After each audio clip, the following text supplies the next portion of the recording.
কুদ্দুসের একদিন লিখেছেন কথাসাহিত্যিক হুমায়ূন আহমেদ। মোহাম্মদ আব্দুল কুদ্দুস পত্রিকা অফিসে কাজ করে। বড় কাজ না, ছোট কাজ। চা বানানো, সম্পাদক সাহেবের জন্য সিগারেট এনে দেয়া, ড্রাইভার গাড়িতে তেল নেবে সঙ্গে যাওয়া যাতে তেল চুরি করতে না পারে, এই ধরনের আলতু ফালতু টাইপ কাজ। কুদ্দুসের বয়স 52 থেকে 16 বাদ দিলে থাকে 36। 16 বছরে মেট্রিক পরীক্ষা দেওয়ার পর পুরো পরীক্ষা তিনি দিতে পারেননি, ইংরেজি প্রথম পত্র পর্যন্ত দিয়েছিল। গত 36 বছর ধরে সে নানান ধরনের চাকরি করেছে, সবই টালটু ফালতু চাকরি। অবিশ্বাস্য হলেও সত্যি, কিছুদিন সে একটা চোরের অ্যাসিস্ট্যান্টও ছিল। নিতান্ত ভদ্র ধরনের চোর, সুন্দর চেহারা, স্যুট পরে ঘুরে বেড়াতো, শান্তিনিকেতনী ভাষায় কথা বলতো। বোঝার কোনো উপায়ই নেই, লোকটা বিরাট চোর। কুদ্দুস যেদিন বুঝতে পেরেছে, সেদিনই চাকরি ছেড়ে দিয়ে বায়তুল মোকাররম মসজিদে গিয়ে মসজিদের খতিবের মাধ্যমে তওবা করেছে। চোরের সঙ্গে বাস করে 400 টাকার মতো জমিয়েছিল, তার অর্ধেক মসজিদের নাম বাক্সে ফেলে দিয়েছে। ইচ্ছে ছিল পুরোটাই দিয়ে দেয়, না খেয়ে থাকতে হবে বলে দিতে পারেনি। গত 36 বছর ধরে যেসব চাকরি কুদ্দুস করেছে, তার তুলনায় পত্রিকা অফিসের চাকরিটা শুধু ভালো না, অসম্ভব ভালো। দেশ বিদেশের টাটকা খবরের সঙ্গে যুক্ত থাকার মতো সৌভাগ্য বাংলাদেশের কটা মানুষের আছে? সকালবেলা ঘুম থেকে উঠেই বিনা পয়সায় খবরের কাগজ পড়া যাচ্ছে। এই সৌভাগ্য তো সহজ সৌভাগ্য না, জটিল সৌভাগ্য। প্রতিদিন সকালবেলা খবরের কাগজটা হাতে নিয়ে নিজের সৌভাগ্যে কুদ্দুস নিজেকেই ঈর্ষা করে। যুবক বয়সে সে একবার গণক দিয়ে হাত দেখিয়েছিল।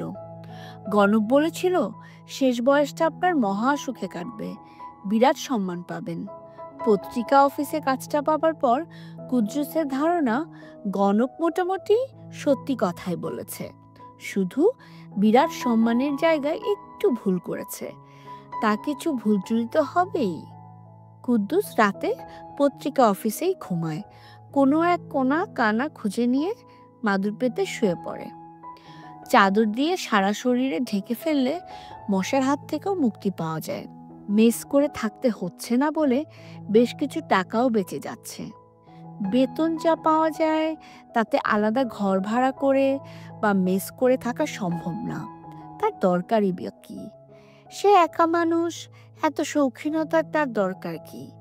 পত্রিকা অফিসে কাজ করতে এসে তার গত 3 বছরে 10,500 টাকা জমে গেছে। অকল্পনীয় একটা ব্যাপার। টাকাটা পত্রিকার সম্পাদক মতিউর রহমান সাহেবের কাছে জমা আছে, চাইলেই উনি দেন। কুদ্দুসের টাকার কোনো দরকার নেই, তবু মাঝে মাঝে মতিউর রহমান সাহেবের কাছ থেকে টাকাগুলো চেয়ে আনে। সারাদিন হাতে নিয়ে চুপচাপ বসে থেকে সন্ধ্যাবেলা ফেরত দিয়ে আসে। টাকা হাতে নিরিবিলি বসে থাকতে তার যা ভালো লাগে, নিজেকে রাজা বাদশার মতো মনে হয়। আজ সকালে তেমন কোনো কারণ ছাড়াই কুদ্দুসের নিজেকে রাজা বাদশার মতো মনে হতে লাগলো। সে চায়ের কাপ এবং পত্রিকা হাতে বসেছে, পা নাচাতে নাচাতে কাগজ পড়ছে। মজার মজার খবরে আজ কাগজ ভর্তি। খবরগুলি পড়ে ফেললেই তো মজা শেষ হয়ে গেল। কাজেই কুদ্দুস প্রথমে শুধু হেডলাইনে চোখ বুলাবে, ভেতরের ব্যাপারগুলো ধীরে সুস্থে পড়া যাবে। তাড়াহুড়োর কিছু নেই। সম্পাদক সাহেব চলে এসেছেন, তাকে প্রথম দফা চা দেয়া হয়ে গেছে। তিনি ঘণ্টাখানেকের ভেতর আর ডাকবেন না। কুদ্দুস শীষ দিয়ে একটি গানের সুর তোলার চেষ্টা করতে লাগলো। পাগল মন, গানটা খুব হিট করেছে। কুদ্দুস পত্রিকার 3 নম্বর পাতাটা খুলল। আজকের দিনটি কেমন যাবে 3 নম্বর পাতায় ছাপা হয়। কুদ্দুস এই অংশটি প্রথম পড়ে। তার ধনু রাশি, তার ব্যাপারে আজকের দিনটি কেমন যাবেতে যা লেখা হয় সব মিলে যায়। একবার লেখা হলো দুর্ঘটনার সম্ভাবনা।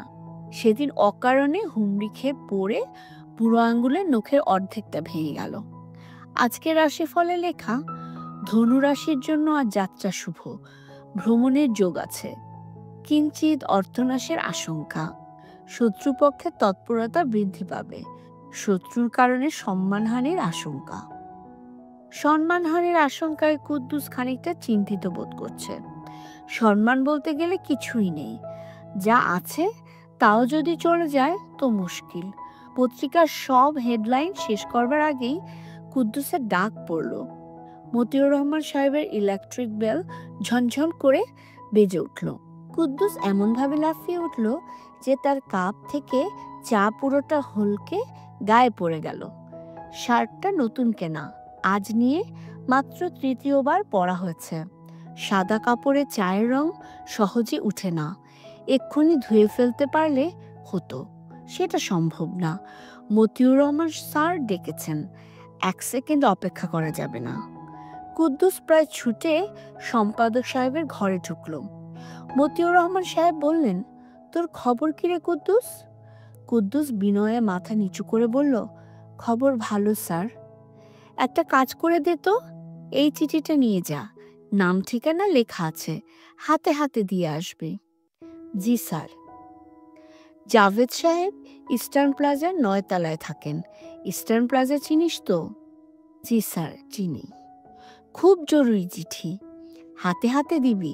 ওনাকে বলবি আমাকে টেলিফোন করতে, আমি অফিসেই থাকবো। নে টাকাটা নে, রিক্সা করে চলে যা। মতিউর রহমান সাহেব 20 টাকার একটা নোট বের করে কুদ্দুসের হাতে দিলেন। কুদ্দুস টাকা হাতে নিয়ে ঘর থেকে বের হলো। রওনা হবার আগে শার্টটা পানি দিয়ে একবার ধুয়ে ফেলতে হবে। কতক্ষণের মামলা। কুদ্দুস বাথরুমের দিকে যাচ্ছে, আবার মতিউর রহমান সাহেবের বেল বেজে উঠল। আবারও কুদ্দুস ছুটে গিয়ে ঘরে ঢুকলো। সম্পাদক সাহেবের ঘরে ঢুকলে কুদ্দুসের মাথা ঠিক থাকে না। কুদ্দুস, জি স্যার। রিক্সায় যাওয়ার দরকার নেই, দেরি হবে। তুই এক কাজ কর, আমার গাড়ি নিয়ে চলে যা, আমি ড্রাইভারকে বলে দিচ্ছি। জি আচ্ছা স্যার। রিক্সা ভাড়ার টাকাটা ফেরত দেবার জন্য কুদ্দুস 20 টাকার নোটটা বের করলো। মতিউর রহমান সাহেব বললেন, টাকা ফেরত দিতে হবে না, তুই দেরি করিস না, চলে যা। সাহেব না ধুয়েই কুদ্দুস গাড়িতে উঠল। তার মনটা খুঁতখুত করতে লাগলো। শার্টের এই রং তো আর উঠবে না, নতুন শার্ট, মাত্র 3 বার পরা হয়েছে। গাড়িতে উঠে তার একটু মন খারাপ হলো। আবার একটা ভুল করা হয়েছে, পত্রিকাটা সাথে নিয়ে এলে হতো। গাড়িতে যেতে যেতে কাগজ পড়ার আলাদা একটা মজা আছে। বসনিয়া হার্জেগোভিনার গরম খবর আছে। আজকের দিনটা ভুল দিয়ে শুরু হয়েছে। আজকের তারিখটা কত যেন? 14 এপ্রিল 1996। তারিখটা তার জন্য শুভ না। লিফটে কুদ্দুস একা। লিফটম্যান তাকে ঢুকিয়ে বোতাম টিপ দিয়ে বলেছে 8 তলায় গিয়ে থামবে, নেমে যাবেন, পারবেন না? কুদ্দুস বলেছে পারবো। তার কথা শেষ হবার আগেই লিফটের দরজা বন্ধ হয়ে গেছে। লিফট চলছে না, স্থির হয়ে আছে। একটা লাল বাতি জ্বলছে আর নিভছে। মাথার উপর শাঁ শাঁ শব্দে ফ্যান ঘুরছে, অদ্ভুত ফ্যান, গায়ে কোনো বাতাস লাগছে না। লিফটের ভেতর বিরাট একটা আয়না লাগানো। আয়নার দিকে তাকিয়ে কুদ্দুসের মন খারাপ হয়ে গেল। শার্টের দাগ বিশ্রীভাবে দেখা যাচ্ছে। এখন লন্ড্রিতে দিয়েও লাভ হবে না, টাকা খরচ হবে অথচ দাগ উঠবে না। আচ্ছা, লিফটটা চলছে না, ব্যাপারটা কি? লিফটম্যান মনে হয় শুধু দরজা বন্ধ করার বোতাম টিপেছে, উপরে ওঠার বোতাম টিপতে ভুলে গেছে। সে কি সাপ লেখা বোতামটা টিপবে? কুদ্দুস মনস্থির করতে পারছে না, এ কি বিপদে পড়া গেল। আগে জানলে সিঁড়ি দিয়ে হেঁটে হেঁটে উপরে উঠে যেত। 8 তলায় ওঠা এমন কোনো ব্যাপার না। পাগল মন গানটার প্রথম লাইনটা কুদ্দুস মনে মনে কয়েকবার গাইল। ইচ্ছে করলে শব্দ করেও গাইতে পারে। লিফটে সে এখন একা। লিফটের ভেতর গান গাইলে কি বাইরে শোনা যায়? হোস করে একটা শব্দ হয়ে লিফটের ভেতরটা পুরো অন্ধকার হয়ে গেল। ইলেকট্রিসিটি কি চলে গেল? কুদ্দুসের বুকে ধক করে একটা ধাক্কা লাগলো। ঢাকা শহরে কারেন্টের কোনো ঠিক ঠিকানা নেই। একবার চলে গেলে কখন আসবে কে জানে। লিফটের ভেতর কতক্ষণ থাকতে হবে? লিফটম্যান যে গেছে তার ফেরানোর নাম নেই। কি হচ্ছে না হচ্ছে সে খোঁজ খবর করবে না? অ্যাডমিনিস্ট্রেশন ভালো না। মতিউর রহমান স্যারের হাতে পড়তো, এক প্যাচে ঠিক করে দিত। কুদ্দুস খুব সাবধানে লিফটের দরজায় কয়েকবার ধাক্কা দিল। জোরে ধাক্কা দিতে সাহসে কুলোচ্ছে না। কলকব্জার ব্যাপার, কি থেকে কি হয়ে যায় কে জানে। গরম লাগছে, আবার দম বন্ধও লাগছে। কুদ্দুস বেশ উঁচু গলায় ডাকলো, লিফটম্যান ব্রাদার, হ্যালো হ্যালো। কতক্ষণ পার হয়েছে তাও বোঝা যাচ্ছে না। কুদ্দুসের মনে হলো ঘন্টাখানিকের কম হবে না, বেশিও হতে পারে। সারাদিনে যদি কারেন্ট না আসে তাহলে কি হবে? লিফটের ভেতর থাকতে হবে। কুদ্দুস লিফটের দরজায় আরেকবার ধাক্কা দিল, আর তাতে লিফট চলতে শুরু করলো। কারেন্ট ছাড়াই কি চলছে? লিফটের ভেতরটা ঘোর অন্ধকার। কারেন্ট এলে তো বাতি ফাতি জ্বলতো, কিছুই জ্বলেনি। কুদ্দুস মনে মনে বলল, চলুক, কারেন্ট ছাড়াই চলুক। চলা দিয়ে হচ্ছে কথা। শো শো শব্দ হচ্ছে। কুদ্দুসের শরীর কাঁপছে। লিফট কি এত দ্রুত উঠে? এ তো মনে হচ্ছে বাড়িঘর ফুঁড়ে আসমানে উঠে যাবে। এত দ্রুত লিফট উঠছে যে কুদ্দুসের পেটের ভেতর পাক দিয়ে উঠেছে। যেভাবে উঠেছে তাতে 100 তলা ছাড়িয়ে যাবারও কথা। এটা মাত্র 12 তলা বিল্ডিং। কুদ্দুস আসহাবে কাহাফের 8টা নাম মনে করার চেষ্টা করছে। এদের নাম পড়ে বুকে ফু দিলে মহাবিপদ দূর হয়। বহু পরীক্ষিত। এরা 8জন দাকিয়ানুস বাদশাহের সময়ে পর্বতের গুহায় ঢুকে ঘুমিয়ে পড়েছিল। রোজ কিয়ামত পর্যন্ত এরা ঘুমন্ত থাকবে। এদের 7জন মানুষ, একটা কুকুর। 7জন মানুষের নাম মনে পড়েছে, কুকুরটার নাম মনে পড়ছে না। মাকসেলাইনা, মাসলেনিয়া, ইয়ামলিখা, মারনুস, দাবারনুস, সজনুস, কাফসাত্তাউয়ুস। কুকুরটার নাম কি? কুকুরটার নাম মনে করতে না পারলে কোনো লাভ হবে না। কুকুরের নাম শুদ্ধ পড়ে বুকে ফু দিতে হয়। কুদ্দুস প্রাণপণে কুকুরটার নাম মনে করার চেষ্টা করছে। চরম বিপদে কিছুই মনে পড়ে না। শো শো শব্দ বাড়ছেই। শব্দটা এখন কানের পর্দার ভেতরে হচ্ছে। কুদ্দুসের মুখ শুকিয়ে গেছে।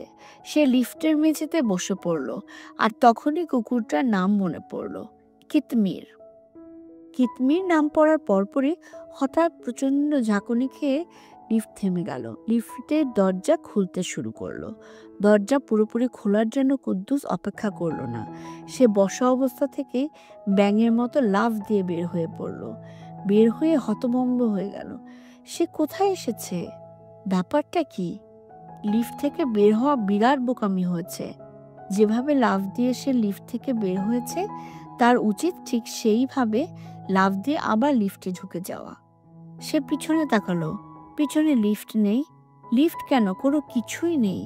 চারিদিকে ভয়াবহ শূন্যতা। সে নিজেও বসে আছে শূন্যের উপর। মাথার উপর আকাশ থাকার কথা, আকাশ ফাকাশ কিচ্ছু নেই। তার চারপাশে কুয়াশার মতো হালকা ধোঁয়া। সেই ধোঁয়ার রং ঈষৎ গোলাপি। কুদ্দুস মনে মনে বলল, ইয়া গাফুরুর রাহিম, এ কি বিপদে পড়লাম! ও আল্লাহ পাক, আমাকে বিপদ থেকে উদ্ধার করো। হে গাফুরুর রাহিম, একবার যদি এই বিপদ থেকে উদ্ধার পাই তাহলে শুক্রবার তারা মসজিদে সিন্নি দেব এবং বাকি জীবনে আর লিফট চড়ব না। দরকার হলে 500 তলা পর্যন্ত হেঁটে উঠব। আমার উপর দয়া করো আল্লাহ পাক। কুদ্দুস চোখ বন্ধ করে ফেলেছে। চোখ বন্ধ অবস্থাতেই সে 3বার কুলহু আল্লাহ পড়ে বুকে ফু দেবে, তারপর চোখ খুলবে। তাতে যদি কিছু হয়। কোনো দোয়াই প্রথম চোটে মনে পড়ছে না। হায়, এ কেমন বিপদ! কুদ্দুস চোখ খুলল। অবস্থার কিছুটা পরিবর্তন হয়েছে। আগে চারপাশে ছিল গোলাপি রঙের ধোঁয়া, এখন বেগুনি ধোঁয়া। আগে কোনো শব্দ ছিল না, এখন একটু পরপর সাপের শীষের মতো তীব্র শব্দ হচ্ছে। শব্দটা শরীরের ভেতর ঢুকে কলজে কাঁপিয়ে দিচ্ছে। এর চেয়ে তো আগেই ভালো ছিল। কুদ্দুস ভেবে পাচ্ছে না সে আবার চোখ বন্ধ করে ফেলবে কিনা। চোখ বন্ধ রাখা আর খোলা রাখা তো একই ব্যাপার হয়ে দাঁড়িয়েছে। আচ্ছা, এমন কি হতে পারে যে সে মারা গেছে, হার্ট ফেল করে লিফটের ভেতরেই তার মৃত্যু হয়েছে? সে যে জগতে আছে সেটা আর কিছুই না, মৃত্যুর পরের জগৎ। এরকম তো হয়।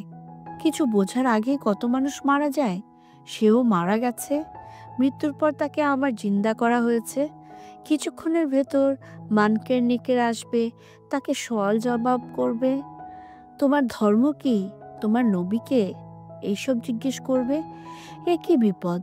তুমি কে? কুদ্দুস চমকে চারিদিক তাকালো। কাউকে সে দেখতে পেল না। প্রশ্নটা সে পরিষ্কার শুনল। তাকেই যে প্রশ্ন করা হচ্ছে তাও বোঝা যাচ্ছে। কেমন গম্ভীর ভারী গলা, শুনলেই ভয় লাগে।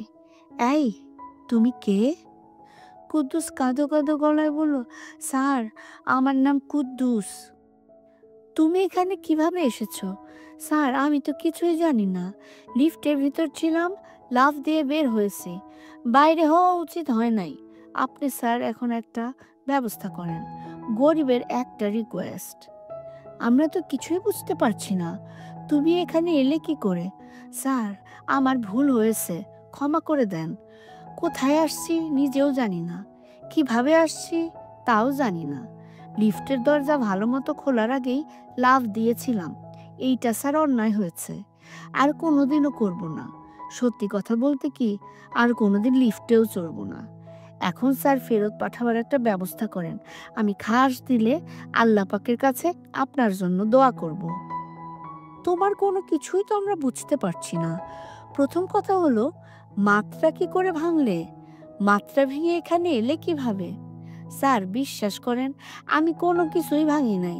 যদি কিছু ভেঙে থাকে আপনা আপনি ভাঙছে। তার জন্য স্যার আমি ক্ষমা চাই। যদি বলেন পায়ে ধরবো, কোনোই অসুবিধা নাই। তুমি তো বিরাট সমস্যার সৃষ্টি করেছো। তুমি কি বুঝতে পারছো ব্যাপারটা কি ঘটেছে? জি না। তুমি ত্রিমাত্রিক জগৎ থেকে চতুর্মাত্রিক জগতে প্রবেশ করেছো।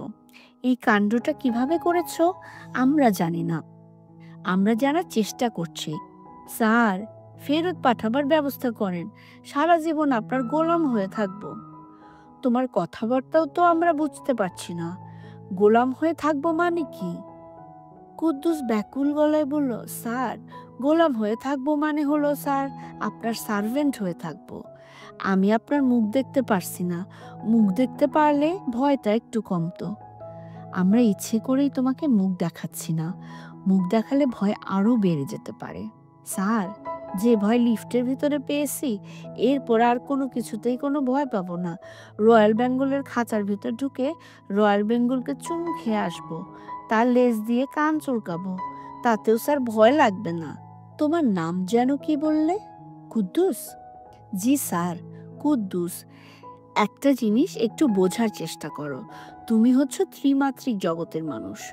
তোমাদের জগতের প্রাণীদের দৈর্ঘ্য, প্রস্থ, উচ্চতা, এই 3টি মাত্রা আছে। এই দেখে তোমরা অভ্যস্ত। আমরা 4 মাত্রার প্রাণী। 4 মাত্রার প্রাণী সম্পর্কে তোমার কোনো ধারণা নেই। স্যার, আপনি আমার মতো বাংলা ভাষায় কথা বলতেছেন, এইটা শুনে মনে আনন্দ পাচ্ছি। আপনার চেহারা যদি খারাপও হয় কোনোই অসুবিধা নাই। চেহারার উপর তো স্যার আমাদের কোনো হাত নাই। এইটা হইল আল্লাহর বিধান, বিধির বিধান। আচ্ছা, ঠিক আছে, তুমি আমাকে দেখো।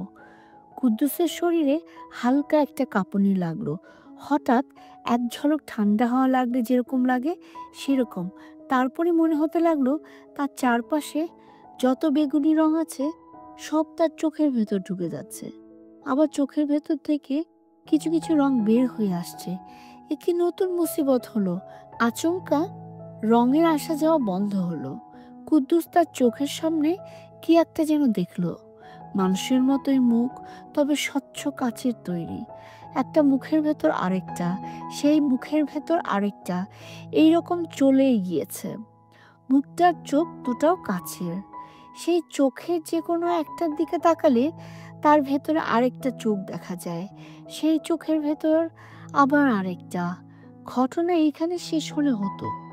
ঘটনা এইখানে শেষ না। কুদ্দুসের কখনো মনে হচ্ছে সে ভয়ঙ্কর এই মানুষটার ভেতরে বসে আছে, আবার পর মুহূর্তেই মনে হচ্ছে ভয়ঙ্কর এই মানুষটা তার ভেতরে বসে আছে। এই কুৎসিত জিনিসটাকে মানুষ বলার কোনো কারণ নেই।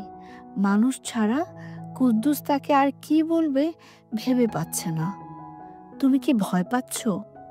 জি না স্যার, যদি কিছু মনে না করেন একটু পেশাব করব। পেশাবের বেগ হয়েছে। কি করবে? প্রস্রাব করব। আপনাদের বাথরুমটা কোন দিকে? তোমার কথা বুঝতে পারছি না। কি করতে চাও? স্যার, একটু টয়লেটে যাওয়া দরকার। ও আচ্ছা আচ্ছা, বর্জ্য পদার্থ নিষ্কাশন। তুমি তো আমাদের মহা সমস্যায় ফেললে। আমাদের এখানে এরকম কোনো ব্যবস্থা নেই। বলেন কি স্যার? আমরা দেহধারী প্রাণী নই। দেহধারী প্রাণীদের মতো আমাদের খাদ্যের যেমন প্রয়োজন নেই, তেমনি টয়লেটেরও প্রয়োজন নেই। এখন তুমি টয়লেটে যেতে চাচ্ছ, আমাদের ধারণা কিছুক্ষণ পর তুমি বলবে খিদে পেয়েছে। সত্যি কথা বলতে কি স্যার, খিদে পেয়েছে। সকালবেলা নাস্তা করি নাই, মারাত্মক খিদে লেগেছে। চক্ষু লজ্জার জন্য বলতে পারি নাই। সকাল থেকে এই পর্যন্ত কয়েক চুমুক চা খেয়েছি শুধু। পত্রিকাও পড়া হয় নাই। আপনাদের এখানে পত্রিকা আছে স্যার? না, পত্রিকা নেই। জায়গা তো তাহলে যত সুবিধার না। আমাদের জায়গা আমাদের মতো, তোমাদের জায়গা তোমাদের মতো। আপনাদের তাহলে ইয়ে হয় না? ইয়ে মানে কি? এই পেশাব পায়খানার কথা বলতেছি, বর্জ্য পদার্থ। না, আমাদের এই সমস্যা নেই। তোমাকে তো একবার বলা হয়েছে আমরা তোমাদের মতো দেহধারী না, শুধু দেহধারীদেরই খাদ্য লাগে। খাদ্যের প্রশ্ন যখন আসে তখন চলে আসে বর্জ্য পদার্থের ব্যাপার। তবু স্যার, আমার মনে হয় বাইরের গেস্টদের জন্য 2-3টা টয়লেট বানিয়ে রাখা ভালো। দেহধারী কোনো অতিথিরা আমাদের এখানে কখনোই আসেনি, আসার উপায় নেই। আপনি তো স্যার একটা মিস্টেক কথা বললেন। আমি চলে এসেছি না? হ্যাঁ, তুমি চলে এসেছো, অস্বীকার করার কোনো উপায় নেই। কিভাবে এসেছো সেই রহস্য এখনো ভেদ করা সম্ভব হয়নি। স্যার, বিশ্বাস করেন, নিজের ইচ্ছায় আমি আসি নাই। যে দেশে খাওয়া দাওয়ার ব্যবস্থা নাই, পেশাব পায়খানার উপায় নাই, সেই দেশে খামাখা কি জন্য আসবো বলেন? তাও যদি দেখার মতো কিছু থাকতো। একটা কথা ছিল, দেখারও কিছু নাই। স্যার, আপনাদের সমুদ্র আছে? হ্যাঁ আছে, তবে সে সমুদ্র তোমাদের সমুদ্রের মতো না। আমরা সময়ের সমুদ্রে বিশ্বাস করি এবং বাস করি। তোমাদের কাছে সময় হচ্ছে নদীর মতো বয়ে যাওয়া। আমাদের সময় নদীর মতো প্রবহমান নয়, সমুদ্রের মতো স্থির। মনে কিছু নেবেন না স্যার, আপনার কথা বুঝতে পারি নাই। সময় সম্পর্কিত এই ধারণা ত্রিমাত্রিক জগতের প্রাণীদের পক্ষে অনুধাবন করা খুবই কঠিন। অঙ্ক এবং পদার্থবিদ্যায় তোমার ভালো জ্ঞান থাকলে চেষ্টা করে দেখতাম। এইটা বলে স্যার আমাকে লজ্জা দিবেন না, আমি খুবই মূর্খ মানুষ। অবশ্য স্যার, মূর্খ হবার সুবিধাও আছে। মূর্খদের সবাই স্নেহ করে, বুদ্ধিমানদের কেউ স্নেহ করে না, ভয় পায়। মতিউর রহমান স্যার যে আমাকে অত্যন্ত স্নেহ করেন তার কারণ একটাই, আমি মূর্খ, বিরাট মূর্খ। ও আচ্ছা, উনার স্ত্রীও আমাকে অত্যন্ত স্নেহ করেন। গত ঈদে আমাকে পায়জামা আর পাঞ্জাবি দিলেন, পাঞ্জাবি সিল্কের। এই রকম সিল্ক সচরাচর দেখা যায় না, অতি মিহি, এক্সপোর্ট কোয়ালিটি সিল্ক। যা তৈরি হয় সবই বিদেশে চলে যায়। ওনাদের কানেকশন ভালো বলে এইসব জিনিস জোগাড় করতে পারে। যাই হোক, পাঞ্জাবি সাইজে ছোট হয়ে গিয়েছিল, সেটা আর ওনাকে বলি নাই, মনে কষ্ট পাবেন। শখ করে একটা জিনিস কিনেছেন। কুদ্দুস, জি স্যার, তোমাকে আমাদের পছন্দ হয়েছে। এই যে স্যার বললাম, মূর্খদের সবাই পছন্দ করে। আপনারা বেশি জ্ঞানী, কেউ আপনাদের পছন্দ করবে না। সত্যি কথা বলতে কি স্যার, আপনাদের ভয়ে আমি অস্থির। আপনাদের দিকে তাকাতেও ভয় লাগতেছে। ভয়ের কিছু নেই, আমরা তোমাকে ফেরত পাঠাবার ব্যবস্থা করছি। আপনাদের পা থাকলে স্যার ভালো হতো, আপনাদের পা ছুঁয়ে সালাম করতাম। তোমার প্রতি আমাদের মমতা হয়েছে, যে কারণে আমরা এমন ব্যবস্থা করে দিচ্ছি যাতে তোমার নিজের জায়গায় যখন ফিরবে তখন তোমার জীবন আনন্দময় হবে। বললে হয়তো স্যার আপনারা বিশ্বাস করবেন না, আমি খুব আনন্দে আছি। আনন্দে থাকলেও তোমার জীবন মোটামুটিভাবে অর্থহীন, এটা বলা যায়। জীবন কাটাচ্ছ অন্যের জন্য চা বানিয়ে। কি করব স্যার বলেন, পড়াশোনা হয় নাই, মেট্রিক পরীক্ষাটা দিতে পারলাম না। ইংরেজি সেকেন্ড পেপার পরীক্ষার আগের দিন রাতে বাবাকে সাপে কাটলো, চোখের সামনে ধরফড় করতে করতে মৃত্যু। আমরা কি করছি মন দিয়ে শোনো, তোমাকে ফেরত পাঠাচ্ছি, ইংরেজি সেকেন্ড পেপার পরীক্ষার আগের দিন রাতে। তুমি সেখান থেকে জীবন শুরু করবে। বাবাকে যাতে সাপে না কাটে সেই ব্যবস্থা করবে। সেইটা স্যার কি করে সম্ভব? সময় আমাদের কাছে স্থির, আমরা তা পারি। তুমি যখন ফিরে যাবে তখন এখনকার স্মৃতি তোমার মনে থাকবে না, তবে তোমার বাবাকে সাপে কাটবে এই ব্যাপারটা তোমার মনে থাকবে। এটা যাতে মনে থাকে সেই ব্যবস্থা আমরা করে দিচ্ছি। নতুন জীবন তোমার শুরু হচ্ছে, সেখানে তোমার বাবাকে সাপে কাটবে না। তোমার বুদ্ধিবৃত্তিও কিছু উন্নত করে দিচ্ছি। পড়াশোনায় তুমি অত্যন্ত মেধার পরিচয় দেবে। অঙ্কটা নিয়ে স্যার সমস্যা, অঙ্কটা পারি না, খুব বেড়াছেড়া লাগে। আর বেড়াছেড়া লাগবে না। এখন কি স্যার আমি চলে যাচ্ছি? কিছুক্ষণের মধ্যে যাচ্ছ। ম্যাডামকে আমার সালাম দিবেন, ওনার সঙ্গে দেখা হইল না। ম্যাডামকে তোমার সালাম পৌঁছে দেওয়া সম্ভব হচ্ছে না। তোমাকে আগেই বলেছি, আমরা দেহধারী নই, আমাদের মধ্যে নারী পুরুষের কোনো ব্যাপার নেই। জি আচ্ছা, না থাকলে আর কি করা, সবই আল্লাহর হুকুম। একটু দোয়া রাখবেন স্যার, এই বিপদ থেকে কোনোদিন উদ্ধার পাবো চিন্তা করি নাই। কুদ্দুস হঠাৎ তার বুকে একটা ধাক্কার মতো অনুভব করলো। গভীর ঘুমের সঙ্গে সঙ্গে তলিয়ে পড়ল।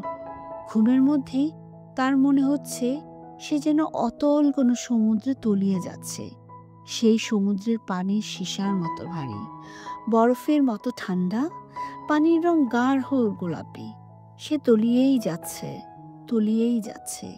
এই সমুদ্রে কি কোনো তলা নেই, নাকি এখন সে মারা যাচ্ছে? কুদ্দুসের ঘুম পাচ্ছে, চোখের পাতা ভারী হয়ে আসছে। সে চোখ মেলে রাখতে পারছে না, অথচ তার ইচ্ছা জেগে থাকে। অদ্ভুত ব্যাপার কি হচ্ছে দেখে। কুদ্দুসের ঘুম ভেঙেছে। সে তার গ্রামের বাড়িতে চৌকির উপর বই খাতা মেলে পড়তে বসেছিল। পড়তে পড়তেই ঘুমিয়ে পড়েছিল। কি সর্বনাশের কথা! কাল ইংরেজি সেকেন্ড পেপার পরীক্ষা। রচনা এখনো দেখা হয়নি। আর জার্নি বাই বোট এই বছরে আসার কথা, গত বছর আসেনি। কুদ্দুস রচনা বই টেনে নিল, আর তখন মনে হলো তাকে একটা সাপ মারতে হবে। সাপটা কিছুক্ষণের মধ্যেই বের হবে, ভয়ঙ্কর বিষধর একটা সাপ। এরকম মনে হবার কি কারণ কুদ্দুস বুঝতে পারল না। তারপরও সে হারিকেন হাতে নেমে এলো। একটা মোটা লাঠি দরকার। লাঠি হাতে এক্ষুনি তাকে তার বাবার কাছে গিয়ে দাঁড়াতে হবে। হাতে একটুও সময় নেই। কেউ একজন তাকে বলছে, তাড়াতাড়ি করো, তাড়াতাড়ি করো। সেই কেউ একজনটা কে? কুদ্দুস জানে না, শুধু জানে এক্ষুনি একটা সাপ তার বাবাকে ছোবল দিতে আসবে। তার দায়িত্ব সাপটাকে মারা। যদি মারতে পারে তবেই তার জীবন অন্যরকম হবে। কুদ্দুস তীক্ষ্ণ চোখে তাকালো। ওই তো সাপটা শঙ্খচূড় নিঃশব্দে এগিয়ে আসছে। হারিকেনের আলোয় তার চোখ জল জল করছে। কেমন লাগলো গল্পটা? ধন্যবাদ, ভালো থাকবেন।